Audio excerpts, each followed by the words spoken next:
If you have not seen Black Comedy in America, you are missing out on a show that celebrates the impact and the influence of Black comedy in America. So, on one of the episodes, they talk about the impact of the best man. Tiffany Haddish asked Malcolm D. Lee, who is the man behind the brand or the franchise, how did he know to cast? Because let's be honest, the best man has one of the best ensemble casting of any film, right? And did you know that there's a world in which some of the characters would have been played by other people? So he talks about Will Smith's statement that actually inspired him to write this film. He says that he heard Will Smith say, like, there's no project out there at the time in which he can star in it alongside his wife. And so Michael D. Lee was like, say less, which I love that. You get inspired by a statement. So he said, say less. He was like, I'm going to write this.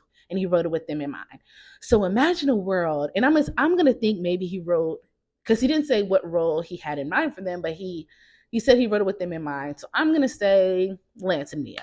And then he said he had Chris Tucker in mind for Quentin, that Terrence Howard will play. And he had Nicole Ari Parker in mind for Shelby. Imagine a world where Melissa DeSosa doesn't walk in and say Richard Wrong and Langston Snooze. Like, imagine, like, out of all of the casting, which I think the film was cast perfectly, Melissa DeSosa is Shelby. I think she played the role so well. So, like, as much as I love Nicole Ari Parker, and then, later on, it'll be a full circle moment because Nicole Ari Parker would be in the limited series that they did on Peacock. But imagine Nicole Ari Parker in that role. I just can't see it because I think Melissa DeSosa did an amazing job.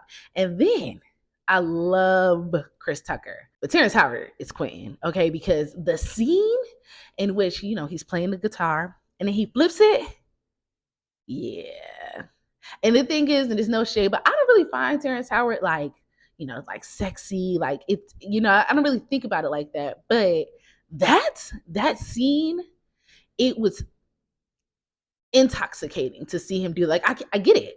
And I just think overall the casting was phenomenal. So I'm happy that although he had in mind of like who he wanted to play and he was inspired by this, the casting was the casting. And now I want to actually talk about the intro because I think The Best Man has one of the best intros of all time. So you know what?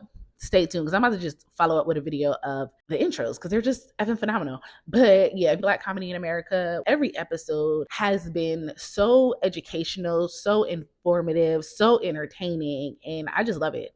Top tier docuseries.